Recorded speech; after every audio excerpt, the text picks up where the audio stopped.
Bonjour, ici Steve Ray. Bienvenue à cette présentation de Flashback en direct de la splendide brasserie La Ripaille de Repentigny. Nous sommes situés au 358 Notre-Dame. C'est l'émission où tous les sujets seront explorés. Nous sommes disponibles sur Facebook, sur les différents sites qui sont multiples. Place à la relève aujourd'hui concernant notre deuxième invité. Il fait partie de ces DJ émergents d'aujourd'hui, talentueux, mais pris entre deux mondes. Le passé toujours présent et le présent axé vers un futur qui semble incertain avec le nightlife en perte de vitesse. Néanmoins, son énergie et son enthousiasme contagieux se reflètent dans sa musique, lui qui, de son propre aveu, pratique le métier afin de distribuer de belles vibrations. Pour conclure l'émission, nous recevrons donc un jeune artiste DJ pour qui musique rime. Auteur, compositeur et interprète, sa spécialité est de plus en plus en demande, lui qui fait dans la musique latine avant tout. Et depuis près de 2 décennies, sa vie tourne autour de la musique, une passion sans cesse grandissante. Et pour nous parler de son dernier album, de celui en cours de production et de son parcours musical et personnel, avec nous, un jeune artiste ambitieux et talentueux, Jérémy Domenico. Bonjour Jérémy. Merci ça va de me bien? recevoir, merci beaucoup. Très heureux de te recevoir. Moi aussi, très heureux d'être ici. Oui. Et ma première question, pourquoi la musique latine? Alors, la musique latine vient assez tôt dans ma vie parce que c'est de l'origine de mon père qui est argentin. Ma mère qui est québécoise est venue la piqûre vraiment pour cette musique-là qui est très spéciale. La musique latine, c'est un monde à part. Hein? Il y a beaucoup de choses différentes. De plus en plus en demande, comme je le disais en présentation. Ah ben oui, c'est sûr. Les gens voyagent beaucoup du Québec vers ce qu'on appelle le Sud. Oui. Alors, c'est des choses qui viennent être partagées d'un côté comme de l'autre, vraiment. Alors, c'est une piqûre qui m'est venue tout jeune par le tango, la musique folklorique, le rock en espagnol, toutes sortes de choses comme ça qui sont assez vastes dans cet univers-là. Ça, c'est peut-être un préjugé, mais un chanteur latino, ça pogne? Ça pogne. Il faut que ça pogne sur scène, mais en dehors aussi, pour nourrir le sous-texte. Non, je plaisante. Ce que je veux dire, c'est que ça pogne parce que, oui, les textes qu'on vient chanter sont très... Qu'est-ce qui fait que le chanteur latino semble avantagé face à la gente féminine? Je pense que c'est le piédestal un peu qu'on vient mettre. C'est des belles paroles, de la belle poésie, des textes très recherchés, de la musique qui met vraiment ça en valeur. Donc, au moment de l'interpréter, naturellement, il faut jouer un petit peu avec ces stéréotypes-là et puis toutes sortes de choses aussi là, qui sont assez relevées de ce côté-là. Ouais. Okay. Chacun ses talents musicalement et dans ton cas, pourquoi on chante? Pourquoi on chante? Parce que ça vient de très loin. J'ai commencé à chanter quand j'étais tout jeune. C'est une façon pour moi de m'exprimer qui est différente tout simplement de la parole. C'est plus fort, c'est plus profond aussi, le chant. Puis c'est un défi constant, parfois, être sur scène. Il y a une merveilleuse chanson, justement, d'un tango qui s'appelle « Garganta con arena », la gorge pleine de sable, et qui raconte... tu viens me chercher. L'histoire d'un chanteur qui doit chanter malgré tout... Il doit performer malgré tous les problèmes qu'il peut avoir dans sa vie tous les soirs. Puis des fois, il y a des bons soirs, d'autres moins, mais il est là toujours, puis il partage sa passion. Alors, chanter, c'est vraiment un défi qui vient être repoussé chaque fois pour moi sur scène, vraiment. Oui. OK. Donc, artiste émergent depuis 2018, plus sérieusement. Tu te définis comment comme artiste dans tes forces et ce que tu veux accomplir? Je dirais que, comme auteur, compositeur et interprète, je dois aller vraiment du côté de l'inspiration, de ce que chaque moment de la vie peut m'inspirer. Voici justement mon album que j'ai fait paraître l'année dernière. Je l'ai enregistré ici à Repentigny, justement, avec mon grand ami Francis Tétu, guitariste. Qui est à l'émission. Réalisateur, oui, qui est passé aussi à l'émission. Donc, voilà, je me définis vraiment par ce que l'inspiration vient me chercher, à la fois les racines, les voyages, les amours, moins bonnes, meilleures aussi, les expériences de vie, les choses comme ça qu'on a besoin d'évoquer en chanson, vraiment. Et là, ce qui est particulier, Jérémy, tu as fait un album à 13 ans, tu as pris une pause, puis là, tu reviens à 31 ans l'an dernier, et c'est là que tu te trouves, selon tes propres dires, comme artiste, et la motivation plus grande que jamais. Mais qu'est-ce qui explique un si grand écart entre les deux? Alors, il faut dire que quand j'étais enfant, je chantais naturellement comme beaucoup d'enfants. Je chantais beaucoup, puis c'était un talent qui était vraiment pur et brut, mais... Comme beaucoup de gens, comme tous les hommes, ma voix a changé, j'ai mué.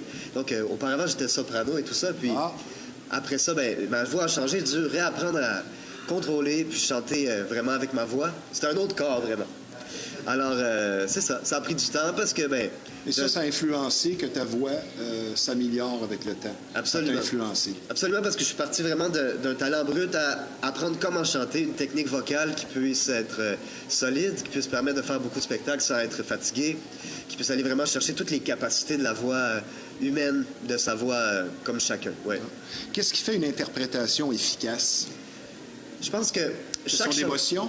Je pense que ça vient du côté unique qu'on peut apporter à chaque chanson. Parce que n'importe quelle chanson... Tu chantes avec tes tripes. Il faut chanter avec nos tripes, avec nos forces, avec le grain de notre voix qui est unique, avec des choses comme ça, aller chercher ce qui amène différent. Des fois, ça peut être dans l'instrumentation aussi.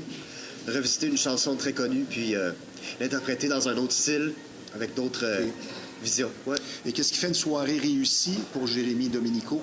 Soirée réussie, ça vient qu'il y ait 1000 personnes ou 100 personnes, 10 personnes, ça vient du partage entre les musiciens ou l'artiste qui est sur scène puis le public. Si je sens une connexion, un retour de la part du public vers moi, vers ce que je suis en train de donner, là, je me sens comblé. Même si ça vient toucher une personne, 10 ou 100 personnes, c'est là où je me sens vraiment comblé. Quand il y a cette espèce d'échange sur scène et dans la salle aussi. Ouais.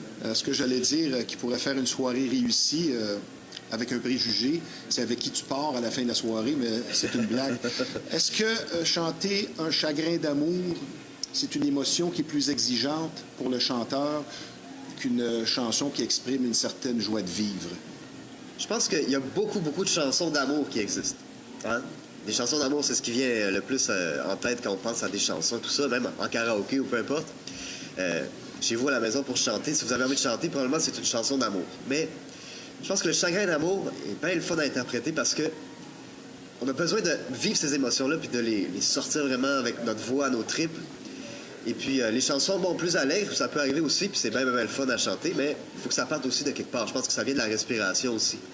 De la respiration qu'on a quand on chante une belle chanson d'amour, heureuse ou triste, ben c'est pas la même chose que si on est heureux, hein? On respire pas de la même façon toujours. Et qu'est-ce qu'on fait si ça nous tente pas un soir? Et tu dois témoigner de toutes ces émotions-là dans tes chansons. Quand on aime beaucoup ce qu'on fait, en général, on arrive toujours à se connecter avec notre art, avec les émotions que ça vient nous chercher. Ouais. Puis, des fois, on veut pas y aller, mais c'est bon pour nous d'y aller aussi. Il faut s'écouter comme ça. Jérémy, un patineur a besoin de patiner, tu as besoin de répétition. Toi, tu es ce qu'on appelle un performeur. Tu as besoin de performer, de produire. Tu serais malheureux si tu ne pouvais plus chanter. Parce que toi, c'est un privilège. Tu vis de ton art. Oui, depuis 2 ans maintenant, je suis très fier de le dire. Je vis en pleinement de mes activités musicales, soit en donnant des cours, en faisant des ateliers, mais surtout en étant sur scène, en faisant des spectacles avec beaucoup d'artistes variés.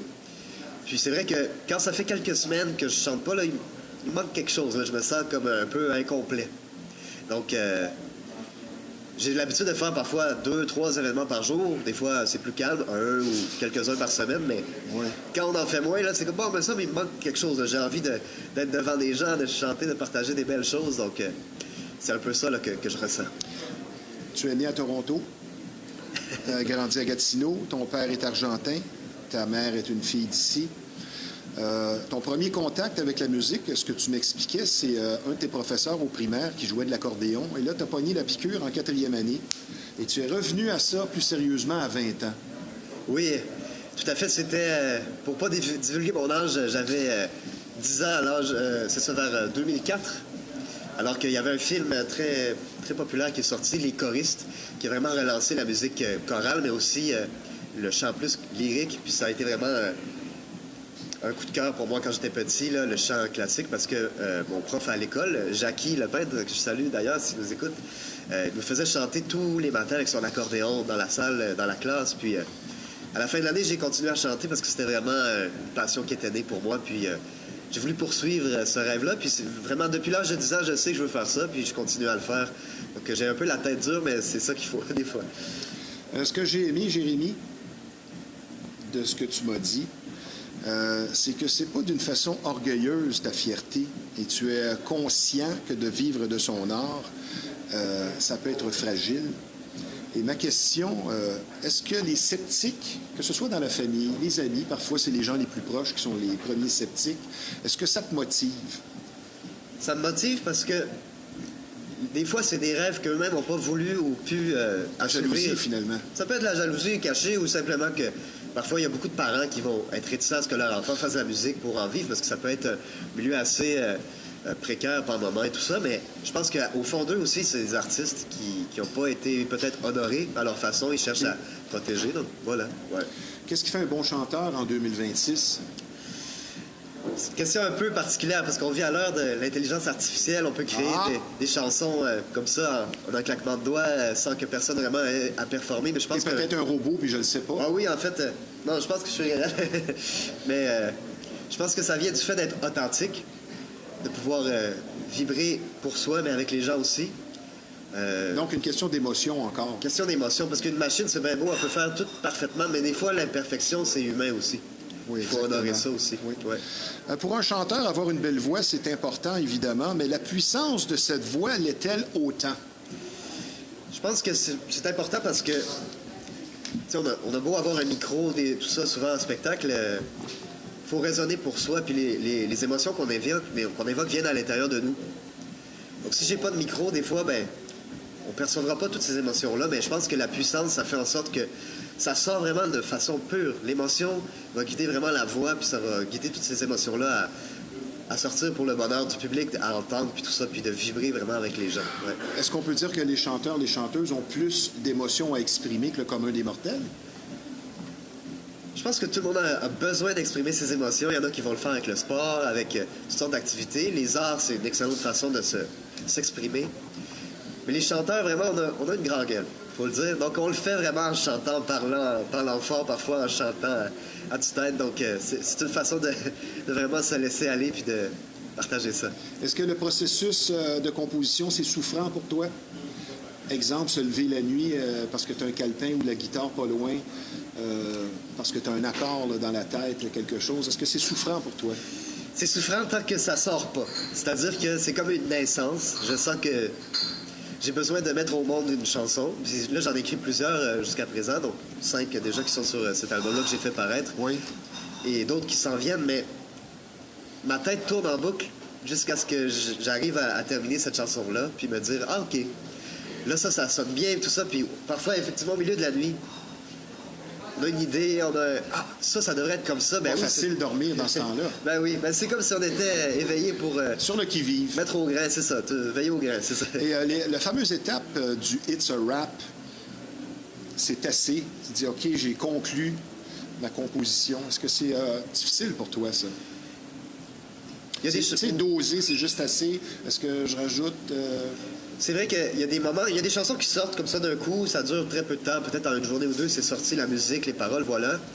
D'autres, ça prend des années à terminer, on est insatisfait. On est très perfectionniste. Des fois, on se dit, ça, il manque tel truc, ah, j'ai rêvé ça, telle phrase, mais à un moment donné, il faut dire, bon, je pense que ça fonctionne, puis on le sent à l'intérieur quand c'est vraiment terminé, on se dit, ah oui, là, c'est parfait, ça, je me sens à l'aise avec ça, de présenter ça, je serais à l'aise de montrer ça à d'autres personnes, de le faire entendre, puis j'ai hâte de le faire entendre aux autres personnes autour de moi, puis au public aussi. Là, depuis 3 ans, tu as une relation particulière avec la communauté italienne et péruvienne.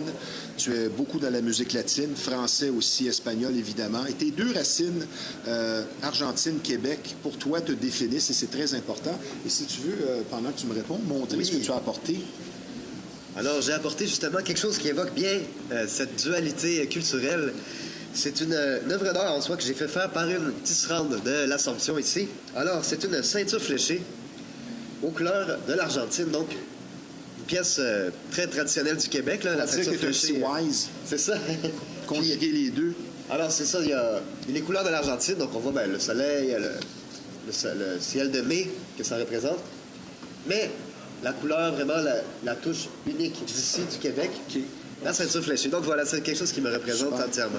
Jérémy, j'aimerais que tu nous expliques, pour le bénéfice des téléspectateurs, la différence, parce que toi, tu ne fais pas de la musique tropicale, toi, c'est boléro tango dans la musique latine. Ça veut dire quoi, tout ça? La musique tropicale, bon, on est tout récemment sorti du Super Bowl. C'est la musique qui a plutôt tendance à être jouée ou exécutée par des artistes qui sont issus des Caraïbes. Par exemple, tout ce qui est Mexique, Cuba, Porto Rico, le nord de la Colombie, tout ça. Mais l'Argentine, c'est très loin de ça, en fait. L'Argentine, c'est tellement au sud qu'il fait froid. Je vous explique, c'est qu'en ce moment, c'est l'été là-bas, parce qu'ici, c'est l'hiver. Mais quand nous, c'est l'été ici, là-bas, c'est l'hiver, puis il fait froid.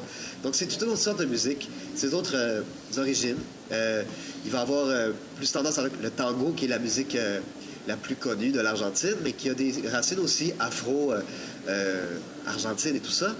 C'est de la musique qui est moins tropicale. C'est de la musique qui est plus langoureuse, plus romantique.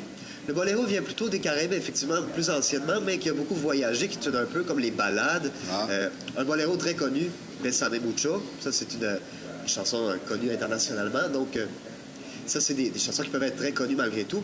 La musique tropicale va avoir tendance plutôt à inspirer la danse, mais plus pour se faire aller, tout ça, ce qui est très agréable parfois. Mais dans mon cas, moi, c'est des choses plus langoureuses, le tango, le folklore, la samba avec un Z, des choses comme ça, la chacarera, des rythmes, le huayno, toutes sortes de choses comme ça. Il y a un titre pour toi qui suscite de vives réactions en public, Un monde à l'envers de ton cru. Pourquoi? Qu'est-ce qu'il y a dans cette chanson-là qui vient chercher les gens?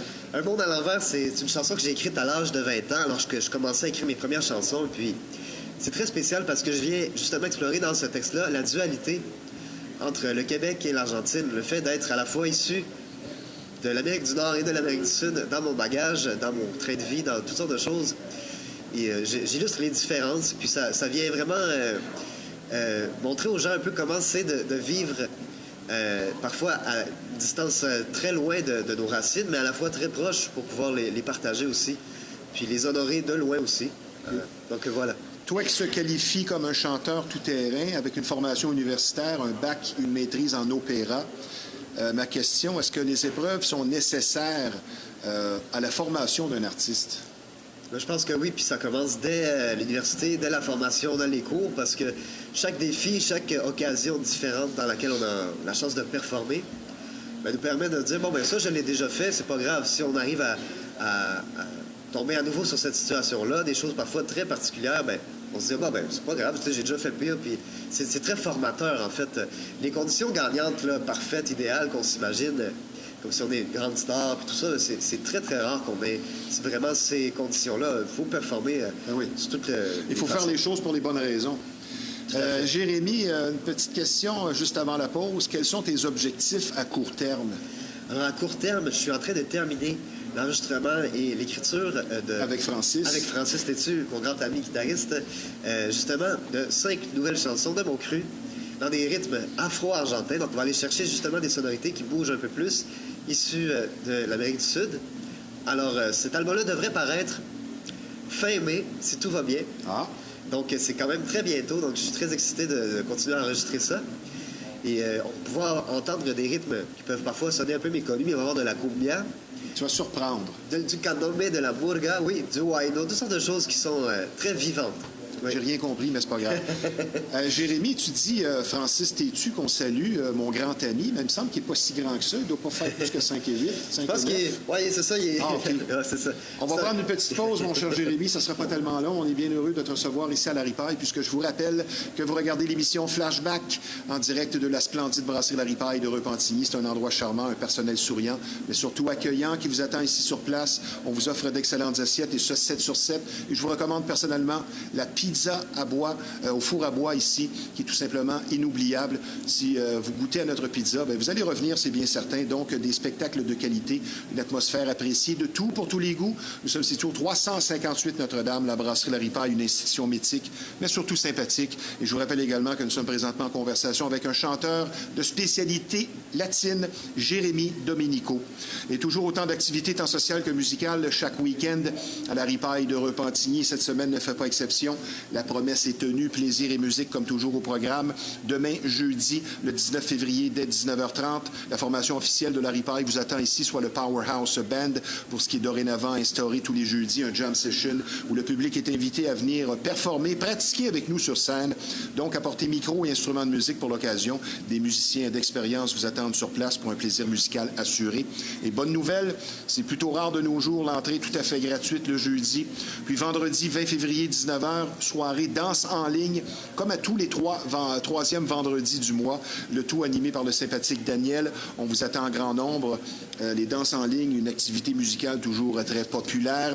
Par ailleurs, la présence de l'excellent Ced Auger samedi dernier fut encore une fois un grand succès, lui qui suscite toujours réaction et intérêt à chacune de ses présences. Et cette semaine, samedi 21 février, on s'attend autant de plaisir et d'action avec cette fois la formation Kimmy's Band pour un voyage rempli de hits du passé en style rock. Une formation Kimmy's Band dont la voix de la chanteuse est puissante et le répertoire très varié. Pour des informations, des billets, le 450-581-8100. Et par ailleurs, n'oubliez pas, on parlait de danse en ligne le troisième vendredi du mois. Eh bien, une nouveauté de la ripaille depuis quelque temps déjà, l'occasion parfaite pour se faire de nouveaux amis les dimanches dès 11h. Venez dîner et déjeuner avec nous, amateurs de danse en ligne, avec de l'excellente musique tous les dimanches, donc, pour ce type d'événement. Donc, comme vous pouvez le constater chaque semaine, beaucoup d'actions et de tout pour tous les goûts à la brasserie La Ripaille de Repentigny. Et ce, depuis 1975. Je vous parle maintenant d'une soirée bien spéciale, un spectacle qui sera assurément haut en couleur et qui sera présenté le 18 avril prochain à Lévis, à la salle L'Anglicane, et qui devient partenaire de l'émission Flashback, la production exclusive Nocturne Enchantée. Un soir seulement qui sera dirigé par l'excellente Élodie Alexandre, chanteuse et pianiste, professeure de musique également d'expérience, qui sera sur scène avec son orchestre de 5 musiciens, 2 pianistes. Donc, une autoproduction de jazz de grande qualité, un feu roulant de reprises et de compositions pour une soirée magique dans un univers de fées enchanté avec costumes et danse pour l'événement. Donc, quelque chose qui va être rythmé à fond, d'Edith Piaf à Frank Sinatra, en passant par Ella Fitzgerald. Plus de 20 titres au programme. Donc, pour une soirée mémorable et unique, le 18 avril prochain à Lévis, Nocturne Enchantée, seulement 250 places, un spectacle qui va assurément rester gravé dans nos mémoires. Les billets disponibles sur le www.elodiaalexandre.com. Maintenant, un sujet un peu plus sérieux. Vous allez être traité avec beaucoup d'écoute et de compréhension si vous vivez une infestation. Vous aurez compris ici qu'on parle de bébites et pour certaines familles, c'est carrément un drame et plus vous attendez, plus le problème va s'aggraver.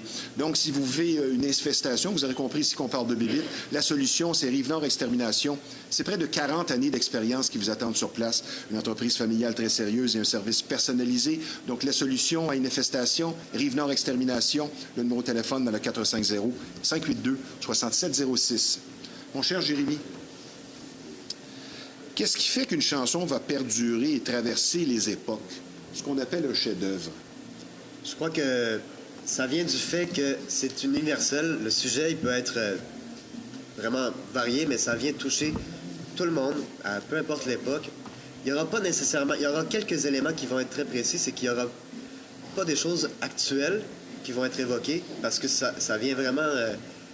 Fait que toi, tu fais référence surtout aux paroles, au sujet aux de la paroles, chanson. ouais. La musique, et non c'est... pas la mélodie, le hook et les accords. La musique, Parce ça que peut moi, être... c'est ouais. la réponse, moi, c'est ça. Ah, OK. Moi, les paroles, je pense que ça vient... Oui, il y a des hits que ce sont les paroles, exemple, un slow classique, mais une chanson qui va traverser les époques, il y a quelque chose dans cette musique qui accroche. Ah, aussi. Mais toi, tu dis que c'est surtout ce qu'on appelle les lyrics. Je pense que ça serait plus les paroles. Dans mon cas, ça, c'est oui. personnel, mais... Ben oui. Parce que je parle, par exemple, je sais pas moi, Hier encore de Charles Aznavour. Ben, c'est une chanson qui était écrite peut-être dans les années... je sais Chanson pas moi. à texte. C'est ça, une chanson à texte dans les années 40, mais on peut l'écouter aujourd'hui puis être aussi ému que peut-être il y a 50 ans. Donc, On pourrait essayer un remix en house. aussi, ouais. On a la personne pour ça aujourd'hui. Maintenant, la question que l'on doit poser à tous les intervenants de la musique qui viennent à l'émission, est-ce que la musique était meilleure avant? Et ta réponse est assez tranchante. Personnellement, je trouve que oui, ce qui se faisait de manière en tout cas commerciale était plus agréable à écouter selon mes oreilles avant. Je pense que personnellement, j'écoute beaucoup de choses qui ont été écrites avant 2007, si on veut. Ça veut pas dire que... T'es pas mal vintage. Je suis pas mal vintage, oui. J'ai une vieille âme à l'intérieur de moi, malgré mon âge, mais ça veut pas dire qu'il y a des artistes actuels qui font pas des bonnes choses. Pas ça du tout que je veux dire, mais c'est juste que ce qui est surtout mis de l'avant par l'industrie, des choses comme ça, c'est des choses qui étaient plus intéressantes musicalement, en tout cas d'un point de vue harmonique, même les paroles, toutes sortes de choses comme ça qui viennent donner un poids à une œuvre d'art et non pas un produit de consommation rapide. Oui, Ouais. comme on le vit présentement. Ouais. Monsieur Domenico, là, tu es en couple, ça fait pas tellement longtemps, Mais en pré-entrevue, je te disais, est-ce que c'est un métier de célibataire, chanteur dans les clubs et tout ça? Et ce que tu m'as répondu, qui va au-delà du statut du célibataire, c'est que c'est pas pour n'importe qui. Oui, Ça veut dire... je dirais que le couple peut être formé parfois d'une personne qui est artiste et une autre qui ne l'est pas, ou deux artistes. Mais ça ne veut pas dire que ça va être nécessairement un bon mix. Parce que certaines personnes sont moins à l'aise au fait que leur partenaire soit sur scène ou qu'il y ait une proximité avec, par exemple, la jante féminine ou peu importe. Là, mais ils vont être moins à l'aise avec ça. Le fait de partager aussi, le fait de ne pas pouvoir être disponible parfois les soirées, les fins de semaine, des choses comme ça qui sont question assez... d'horaire. Question d'horaire aussi. Ça ne veut pas dire que c'est foncièrement incompatible. C'est juste qu'il faut y réfléchir un petit peu parce que c'est quand même un métier Ça va au-delà du talent, finalement. Je pense que oui. Puis la vie personnelle vient influer aussi sur l'inspiration puis la vie de l'artiste aussi. Là. Donc, c'est peut-être pas pour tout le monde, mais quand on a trouvé la bonne personne, je pense que ça peut être quelque chose de vraiment excellent. Ouais. Sur ton CV musical, il y a une pièce, justement, à 11 ans au Théâtre du Casino de Gatineau, qui a été ton baptême, un rôle principal en 2005. À Novo, la télévision, en 2021, tu t'es présenté dans un concours, Talent Bleu. Je pense que tu t'es bien qualifié. Oui. Et tu as participé aussi à la semaine des 4 juillet. Oui, c'est ça. C'était dans le cadre de la pandémie, il n'y avait plus de spectacles en salle, il n'y avait plus rien du tout.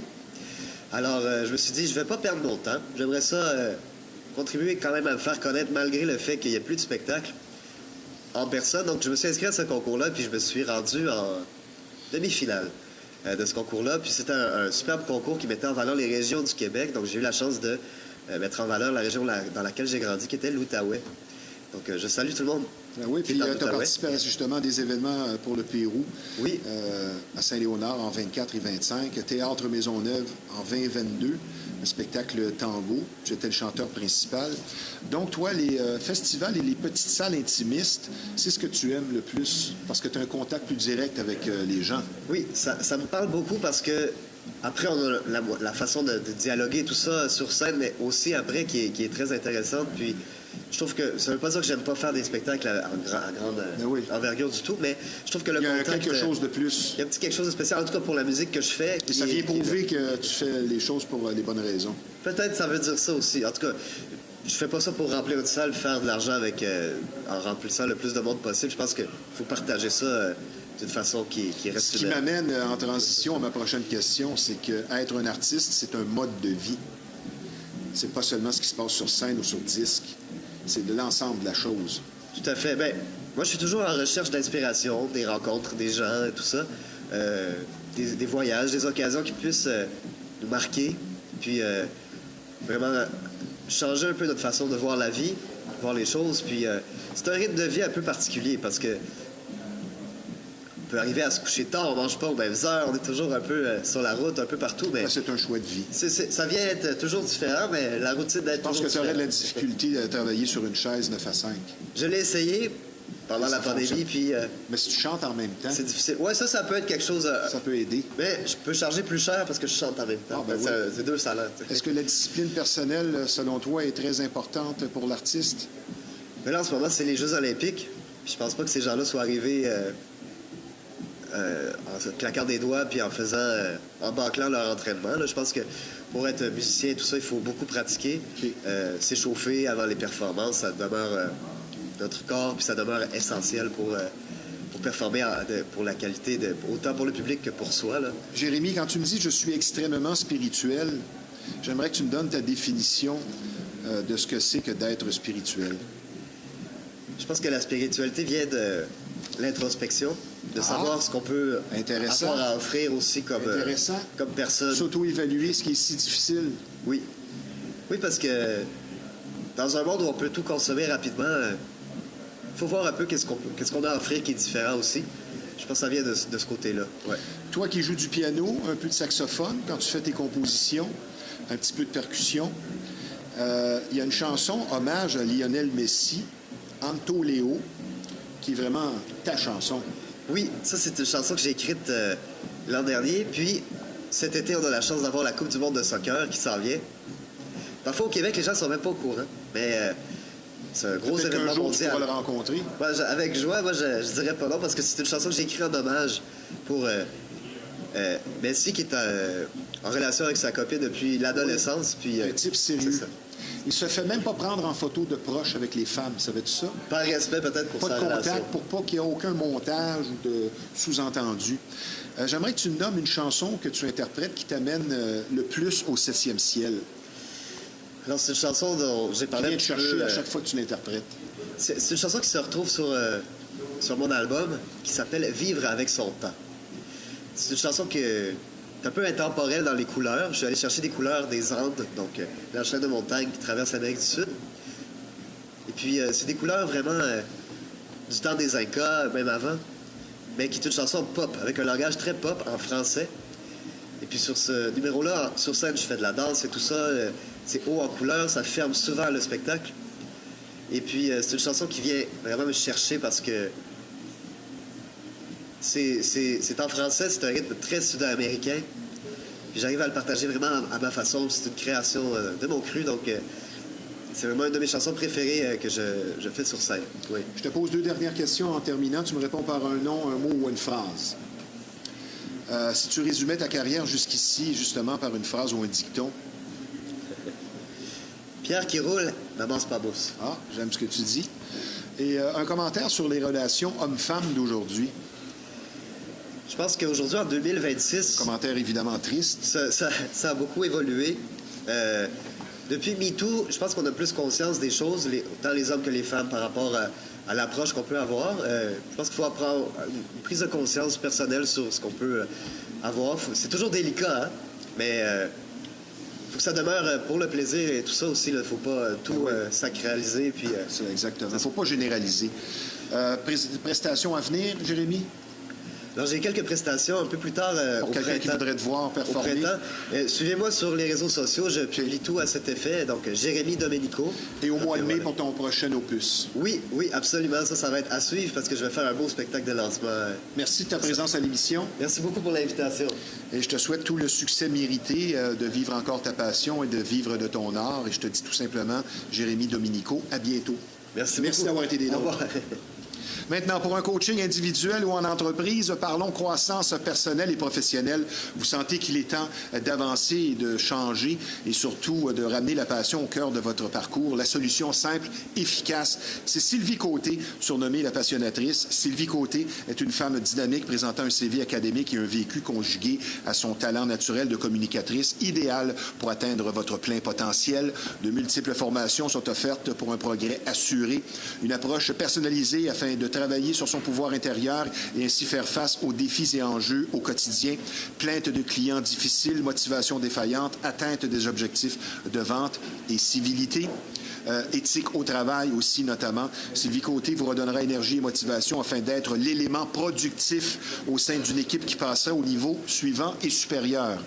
Donc, vous n'avez qu'à consulter Sylvie Côté au 514-862-9842. L'adresse courriel scc@sylviecoté.com. Sylvie Côté, la passionnatrice, un service pour ceux qui agissent. Maintenant, je vous parle d'un nouveau partenaire de l'émission Flashback. Depuis quelques années, les gens prennent conscience de l'importance d'une saine alimentation pour une bonne santé. Et la solution simple, c'est Pure Keto, un marché d'alimentation unique, spécialisé en alimentation faible en glucides notamment. Pure Keto est parfait pour maintenir ou revenir à un poids santé. Depuis 6 ans déjà, Pure Keto vous offre fraîcheur et qualité, des produits variés, également des plats prêts à manger, équilibrés. Parfait aussi pour diabétiques, expertise et courtoisie, toujours au rendez-vous, des prix évidemment qui sont très compétitifs. Par ailleurs, pour des conseils judicieux et un accompagnement vers votre réussite, le sympathique propriétaire Patrick, qui a lui-même perdu 160 livres, toujours sur place pour vous guider. Donc, pour aller de l'avant avec votre santé, Pure Keto, situé au 358 Notre-Dame, local 130, à Repentigny. Le numéro de téléphone dans la 450-582-8888. Pour votre santé, chez Pure Keto, on a ce qu'il vous faut.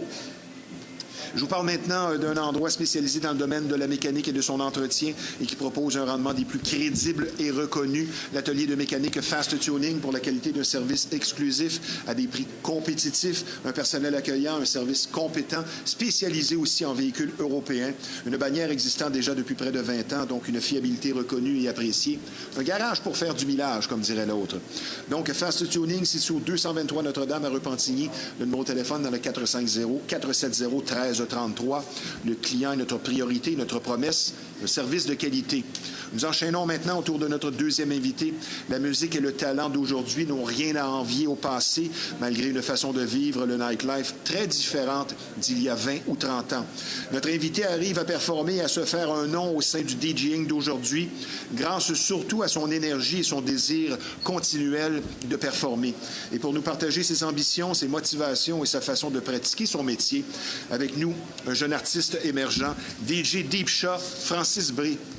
Bonjour, Francis. Bonjour. Ça va bien? Mais merci. Oui, ça va bien, vous-même? Ouais. T'es pas obligé de me... Tu ne vous vois pas d'habitude.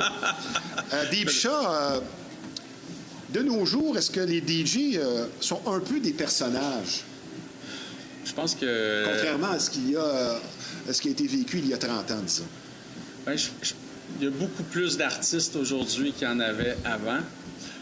Puis je pense que chaque être humain a son grain spécial à lui-même. Donc, oui. En quelque part, oui. En effet. Et au-delà de la fierté de pratiquer un tel métier, est-ce que, de nos jours spécialement, le fait d'avoir une personnalité un peu show-off est devenu un peu obligatoire pour être DJ? Pas nécessairement. Ça va être difficile pour le gars timide dans un boiler. Oui, en effet, c'est sûr que faut avoir l'instinct du show à l'intérieur pour être à l'aise. C'est sûr que le gars timide, s'il fait ça, c'est un défi pour lui, mais les défis, c'est important à tous et chacun. Exactement, il n'y aura pas le choix parce qu'il va avoir toute qu'une épreuve, mais... Quand on travaille bien quelque chose, on est en mesure d'accomplir ce qu'on veut. Tu te définis comment comme DJ dans ton style, tes forces? J'aime beaucoup la tech house, le peak time. J'aime beaucoup les percussions. Mes forces, pour certains, c'est bon. On a tous des grains différents, mais je pense que amener une énergie qui est vraiment... En pré-entrevue, c'est ce que tu m'as confié qui revenait toujours, de transmettre quelque chose. Oui, c'est important pour moi, transmettre une énergie, donner J'en ai beaucoup d'énergie, fait que si je peux en laisser aux gens, c'est ce qui me fait vibrer dans ce monde-là. Deep Shot, tu as été animateur 5 ans au club Trafic à Vaudreuil, plus quelques événements aussi. Est-ce que ça t'aide dans ton métier de DJ? C'est sûr que ça m'aide parce que le métier de DJ, c'est le public. Je salue justement Julien Lamort, c'est lui qui m'a qui m'a guidé, qui m'a donné ma chance dans ce monde-là. J'étais tout jeune, j'arrivais à 18 ans, j'ai commencé à faire de la promotion et par la suite, j'ai commencé à faire de l'animation. Mais déjà, à l'âge de 6 ans, j'avais volé en direct à Musique Plus le micro de mon ami Denis Talbot. Oh, intéressant. Et tu es un des nombreux diplômés de DJ School Montréal, de notre ami Pete. Oui, en effet. Ce qui a sûrement aidé. De ton propre aveu, tu me disais que tu es un extraverti qui a tendance à trop se donner, mais qui se régénère vite. Ça veut dire quoi, ce trop se donner? Ben, c'est important pour moi d'être toujours en train de faire quelque chose, aider, donner à mon prochain. Tu sais, comme même à la maison, je suis pas arrêtable. Il y a tout le temps quelque chose à faire. Donc, je suis un individu comme ça. Fait que c'est important pour moi de bouger. Très belle ça me définit beaucoup la personne que je suis. On en parlait avant l'émission et parfois, il y a des gens... le terme, je pense, exact, c'est être allumé. Oui. En anglais, ben, c'est wired.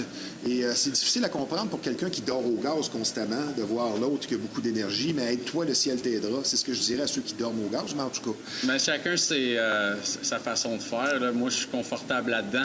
Ben oui. Donc, J'aime ta diplomatie. c'est gentil, merci. Après combien de temps, selon toi, on fait un DJ efficace? Dans ton cas, il y a eu un déclic après combien de temps? Ben, tu sais, j'ai eu 2 phases de DJ dans ma vie. J'ai eu la phase où que j'avais aucune théorie, puis j'enchaînais des chansons que je trouvais bonnes, mais le jour où j'ai voulu devenir l'autre DJ créateur, je me suis aperçu que c'était pas une tâche facile, pas irréalisable. Quand tu es devenu un artiste DJ. Exactement. Je remercie ma douce. Elle est toujours là pour toi. Oui, elle m'a attiré dans les bonnes grâces et dans la bonne façon de faire les choses. Alors, Deep Shot, es-tu nerveux? Comment est-ce qu'on se comporte avant une prestation? c'est sûr que j'ai quand même une bonne confiance en moi. Fait que je te dirais que les jours avant, je suis super confiant, puis on dirait que j'en ai trop. Mais la journée même, peut-être quelques heures avant l'événement, j'ai un petit stress qui se crée. Mais c'est un bon stress. Ça veut dire que j'aime ce que je fais. Ça en prend, ben oui. Exactement. La journée que tu vas arriver surconfiant et trop sûr de toi, pas nerveux, ben c'est là que tu te plantes. Il y a une histoire tout à fait cute derrière ton nom de DJ Deep Shot. J'aimerais que tu nous la racontes. Dans le fond, on cherchait un nom Toi qui es un DJ. gars profond. Oui. Dans le fond, je suis quelqu'un de très sensible, je dirais. Ce qui m'a valu le Deep. Puis Chat, ma conjointe m'appelle tout le temps Chat, mais ça faisait pas trop Hollywood. Dans le sens oui. Fait que si tu allais faire des prestations en France, on pourrait t'appeler Minou Profond. Parce que c'est Chat, S-H-A-W. Exactement, ça faisait plus Hollywood, mais là, c'est ça. Minou, c'est bien. Je suis pas danseur. On parlait d'énergie. Tu devais être pas mal tannant, toi, plus jeune? J'étais tannant, mais respectueux. Ah, OK. J'étais fatigant, je parlais beaucoup, mais j'ai toujours eu en dedans de moi le respect des choses, je dirais. Tout le monde a fait une coupe de niaiseries, mais j'étais un bon tannant, si je peux me permettre. Pas méchant. Non, là, Le sourire est la clé, selon toi, et moi aussi, c'est ce que je pense. Quelqu'un qui ne sourit jamais, ben, ça veut dire quelque chose. Et apporter une émotion positive, pour toi, c'est la plus belle paye. Toi qui veux distribuer de bonnes vibes. exactement. C'est à la base de ce que tu fais, finalement. Oui, apporter une énergie, comme je le disais au préalable, donner aux gens ce qui les fait sentir bien, puis c'est ce qui va tout nous séparer en tant qu'artistes, parce qu'on est tous des individus à part entière, avec des idéologies, des façons de faire différentes. Puis c'est ça la beauté de la chose. Toute personne là-dedans a un talent pour quelqu'un. On peut pas tout aimer ce que tout le monde fait, mais tous les artistes créateurs, je respecte au plus haut point votre travail. Parlant de respect, quelque chose que tu m'as confié que j'ai beaucoup aimé, parce qu'il semble y avoir une séparation de plus en plus évidente entre les vieux DJ qui chialent sur le dos des nouveaux et les nouveaux qui parfois sont un peu arrogants en traitant de papy les plus vieux. Et toi, ce que tu me disais sur la compétition vieux et jeunes DJ, on ne dira pas un vieux maçon de 70 ans comment faire son ciment. Exactement. Donc, pour toi, il y a un respect qui est tout à l'honneur du plus vieux DJ. Exactement. Tu sais, ça revient souvent dans les conversations quand on parle de DJ, le fameux bouton sync. Puis ce que je t'avais amené, en fait, c'est que le maçon qu'aujourd'hui, 70, 75, 80 ans, ben son mortier, il faisait appel à la sueur de son front. Mais regardez aujourd'hui les maçons, il y a les machines, tout pour faciliter les façons de faire. Alors, faut respecter la jeunesse qui grandit, selon moi, dans le monde qu'on les a amenés. avec la technologie et le progrès. Fait qu'on peut pas leur en vouloir d'utiliser un outil. Ben oui. J'ai travaillé ou interviewé je ne sais pas combien de DJ, mais c'est la première fois qu'on me parle de ciment pendant que j'interviewe un DJ, mais très bonne comparaison. Tu es plutôt pessimiste sur l'avenir du nightlife en général, qui est en voie de disparition, comme tu me le disais. Un peu aussi pour le dance music. J'aimerais que tu développes là-dessus. Qu'est-ce que tu veux dire là-dessus? Parce que tu ne semblais pas Ça fait quelques fois qu'on en parle, et moi non plus, même si on essaie de ramener ça.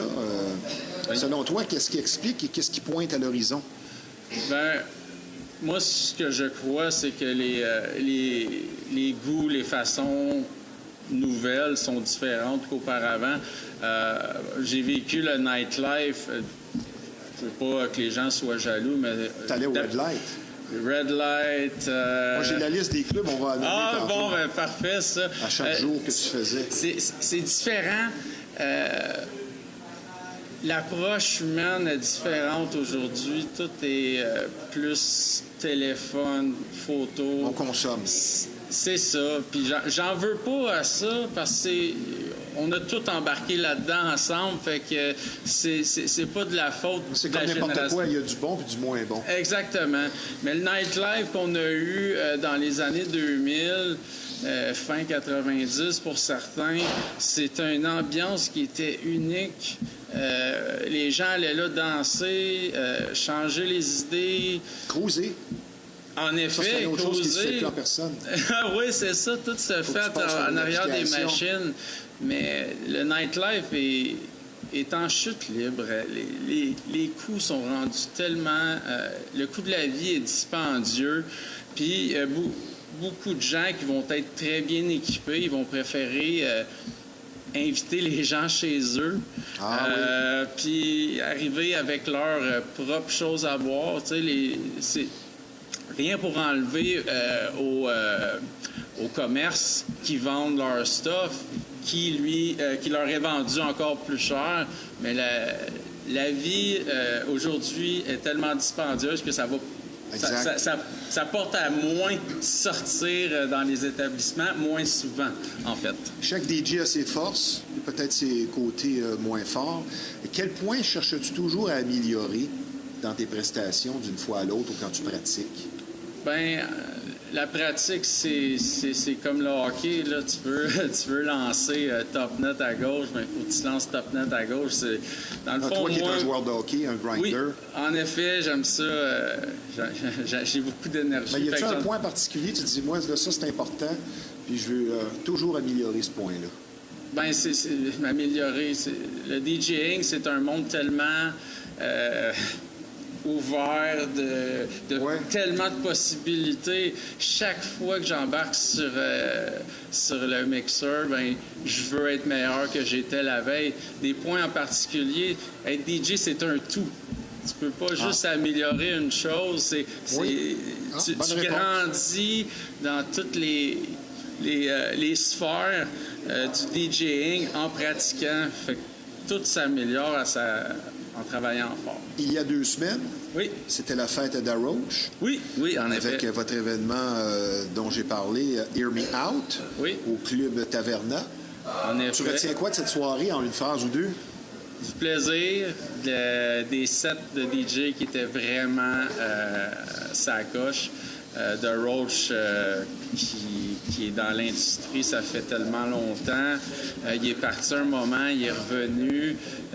Wow, j'ai beaucoup aimé son set. D'ailleurs, merci à Joe qui m'a laissé ma chance. Puis on avait un autre DJ qui se faisait entendre à la fin qui était excellent aussi. Le nom m'échappe, là, mais non, c'était super cool. C'était un bel établissement. Le son était bon. Puis il y avait une table de poule, ça j'aime ça c'est quand il y a une table intéressant. de poule. Sur ton CV, on voit que tu as été promoteur au club La Boum, en haut de chez Paris. Donc, tu es un gars de public En effet. et un extraverti qui carbure finalement à rendre l'entourage heureux. Je pense que ça te définit bien. Effectivement, la promotion, c'est faire en sorte qu'un événement devienne... qui arrive aux oreilles de tout le monde. Donc, vu que je parle beaucoup, ben ça me fait plaisir de ça fait une représenter. entrevue facile. Mon cher Deep Shaw, Toi, ben, ta base, c'est le vieux hip-hop, là, Eminem, Dr. Dre, Tupac. Mais ça se reflète pas dans ta musique d'aujourd'hui. Non, non. Vraiment. J'ai grandi Parce que là-dedans. tu as grandi aussi, comme tu me le disais, Paul Piché, ça c'était ta mère, Ça, Garth c'était ma Brooks, ton père. Oui. Mais tu as pris ta propre route ensuite. Effectivement. C'est sûr que aussi les influences, quand tu as des groupes d'amis, ben, tu vas plus écouter ce qui se joue. Alors, oui, le old school hip-hop, ça m'a beaucoup marqué, mais plus tard dans la vie, j'ai plus aimé la musique d'énergie que tu peux vraiment te... Maintenant, question que j'aime poser aux DJ. Nice. Les demandes spéciales. Tu fais quoi? C'est une question vraiment... Moi, de mon opinion personnelle, sans rien enlever aux DJ qui le font, il y a des gens qui aiment ça. Mais pas toi. Moi-même, plus jeune, j'en demandais des demandes spéciales sans avoir compris ce qui était le DJing. Mais c'est un artiste qui apporte sa saveur, son grain aux gens, son travail. Les gens ne voient pas toujours le temps que ça peut prendre faire un mix. Hein, bébé? ma copine est très perfectionniste, puis c'est ce qui la rend aussi excellente. Mais prenez le temps de regarder ce que le DJ a préparé parce que ça y a pris du temps, puis moi, je lève mon verre plus à ça que... c'est deux mondes complètement différents, si je peux me permettre. Un monde d'apparence, ben toi... ça va pas avec toi, ça te fatigue. J'aimerais qu'on parle de la jalousie qui est un peu invisible, comme tu me le disais, et le fameux masque. Et c'est surtout dans le dos que ça se passe, de la jalousie et parfois de la compétition malsaine entre DJ. Je pourrais t'en parler longuement, mais je vais entendre ce que tu as à dire là-dessus, parce que qu'est-ce que tu veux, ça vient avec le métier. Exactement. Puis je suis capable de dealer avec. À l'âge que je suis rendu, j'ai acquis une maturité qui fait en sorte que ça me dérange plus. Tout le monde dans ton visage va avoir le beau sourire puis se vendre comme étant quelqu'un de bien, mais malheureusement, quand on n'est pas là, c'est pas tout le temps l'opinion que les gens ont de toi. Mais c'est pas grave. Parlez-en bien, parlez-en mal. Parlez-en. Parlez-en. C'est sûr que si personne ne parle de toi, tu passes inaperçu, c'est peut-être pas bon signe. Maintenant, la fréquence des pratiques, est-ce que c'est quotidien? Est-ce que ça te prend n'importe quand? C'est le plus souvent possible. C'est sûr que dans la vie de tous les jours, on a notre train-train quotidien, le ménage, faire à manger, etc. Je vends des véhicules pour Mazda 220. Oui, tu as une promotion dernièrement, tu es directeur. Oui, ça fait quelques années tu veux déjà. que je te vous vois? Non, je veux pas. Je suis un être humain comme toi, puis comme vous tous à la maison. C'est un poste, mais je suis un représentant de Mazda 220. Tu as travaillé fort. Exactement. Membre du groupe Autoforce, bien sûr. On va parler maintenant des endroits que tu fréquentais à la belle époque. Le lundi, évidemment, le Bourbon. On est tous passés par là. Le mardi, c'était le Loft. Ça va rappeler des souvenirs aux gens. Le Loft qui était sur la rue Saint-Laurent. Et puis Chanabias. Le Loft n'existe plus, hein? Probablement pas, parce que c'est sûr que j'aurais retourné faire un tour, monter les marches et les 200. Ou les descendre. Ou les descendre. Aidé par un doorman, non. Non. Le mercredi, le Gas Bar et le Radio Lounge qui était juste en face. Le jeudi, évidemment, le trafic avec la bière à 2 $. La bière à 2 $, les gens aimaient ça. Le vendredi, chez Maurice à Saint-Lazare. Oui. Le samedi, on retourne au trafic. Et le dimanche, on retourne chez Maurice. Exactement. Il y avait un jour c'était la semaine. Exactement. À l'époque, j'en parlais justement hier avec un vieux DJ. L'époque où il y avait des clubs partout, 7 sur 7, et des clubs qui fonctionnaient. Il y avait certains soirs, l'Action Disco Club le dimanche, le Staff Night, c'était toujours plein. Pourtant, c'est dimanche. On va prendre une petite pause, mon cher Deep Shah. C'est vraiment un plaisir de te recevoir ici, puisque je vous rappelle que vous regardez l'émission Flashback en direct de l'éternelle brasserie La Ripaille de Repentigny, qui est un bar, salle de spectacle apprécié, mais également un restaurant au service et un menu de grande qualité. Nous sommes présentement en compagnie d'un jeune DJ des plus motivés dans la pratique de son métier, DJ Deep Shah, Francis Bré.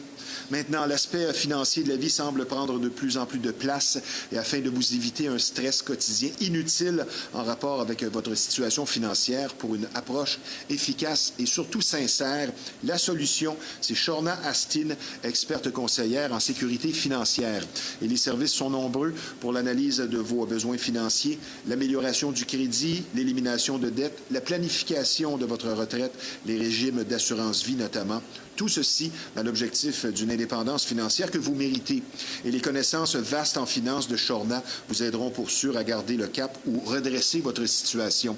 Donc, pour une santé financière qui sera claire et dont vous serez fier, l'excellente Shorna Astin au 438-878-6504. Maintenant, de nos jours, il est de plus en plus difficile de trouver un service de coiffure et barbier traditionnel et c'est justement ce que vous offre l'unique salon de coiffure et barbier Roger. Un endroit qui existe depuis plus de 50 ans, donc qui en dit long sur sa popularité et fiabilité. Des services de coiffure et coupe classiques de barbier, de teinture et de mèches, hommes et femmes. Non seulement une crédibilité établie sur du solide, mais surtout une courtoisie et un professionnalisme inégalé.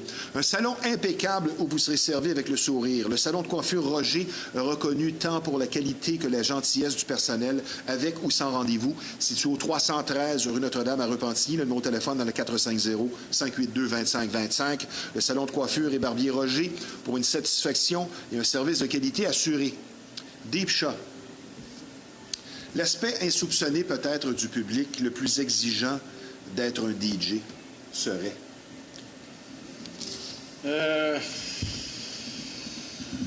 Les heures. Ah, Ça prend... c'est tard. Oui, on se couche tard. Il y a Travailler debout. Il y a la journée d'après qui vient aussi en ligne de compte. Mais ça fait partie de ce qu'on veut. Sinon, c'est ce qui est important d'être discipliné aussi. Exactement. Parce que exactement. si tu es sur la brosse à chaque soir, ben, ça fait son temps quand tu es plus jeune. Ah, j'ai vu quelques vidéos de DJ qui flippent la table, les 3000 à terre. Le cœur t'arrête un peu, là. Pourquoi le techno et le house semblent être les styles qui vieillissent le mieux? Il y a tellement de diversité là-dedans. Tu as du Afro House, tu as du Tech House, tu as du Big Time. Tu sais, il y a un nombre infini. Puis, désolé, les gens carburent à l'énergie, c'est important. On n'arrête jamais, jour après jour, d'aller au boulot. Revenir à la maison, faire le train-train quotidien, c'est de l'énergie pure, surtout quand tu vas voir quelque chose qui t'intéresse, qui te parle, qui vient te chercher. Ben, c'est un peu le lieu pour faire le vide de tout. On pourrait dire qu'un artiste DJ, ben, c'est un créateur de contenu.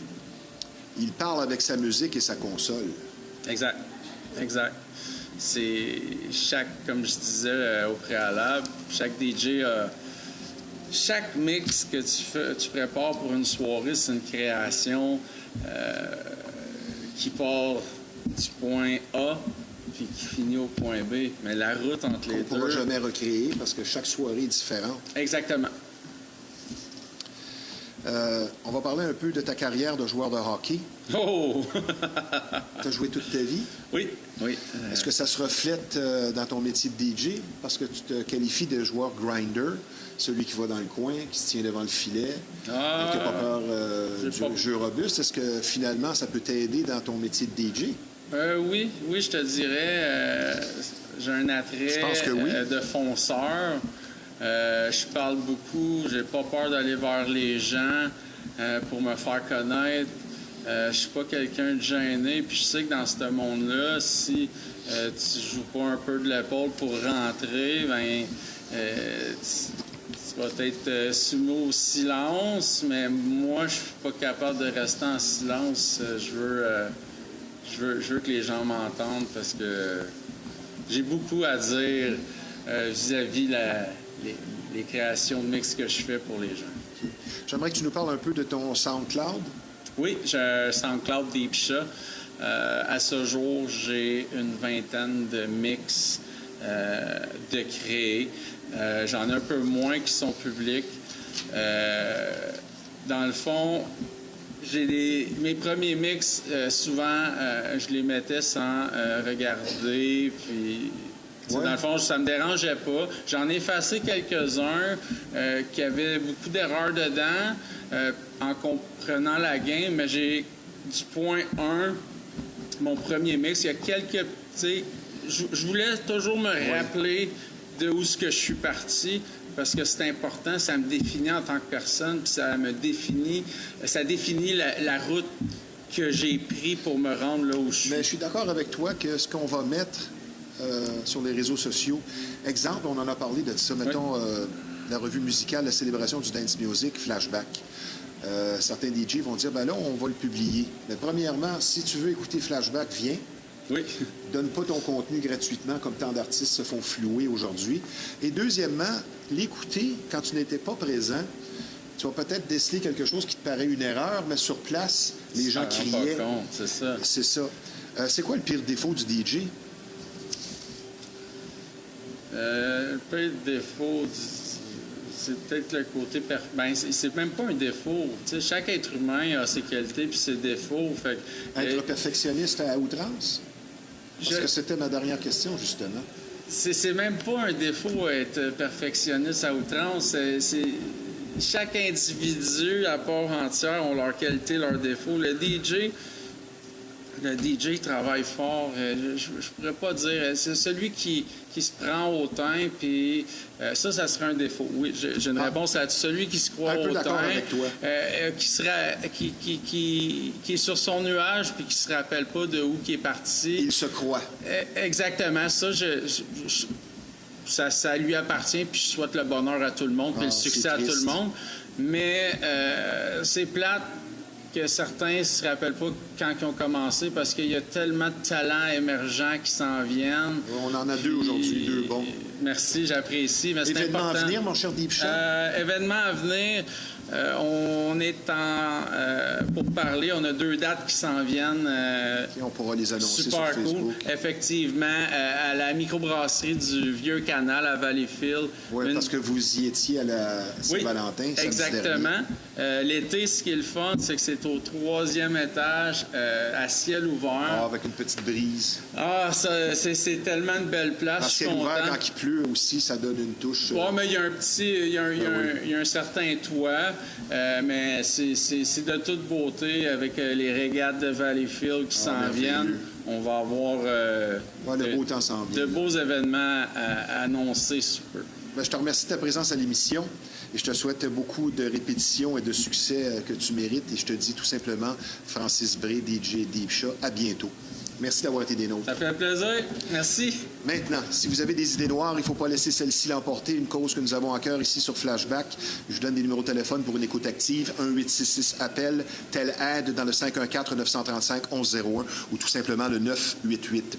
Un gros merci au Centre d'imagerie Pixel que l'on surnomme l'incontournable et pour cause, quand on parle d'imprimerie, de graphisme, c'est tout simplement le numéro 1 de la Rive-Nord.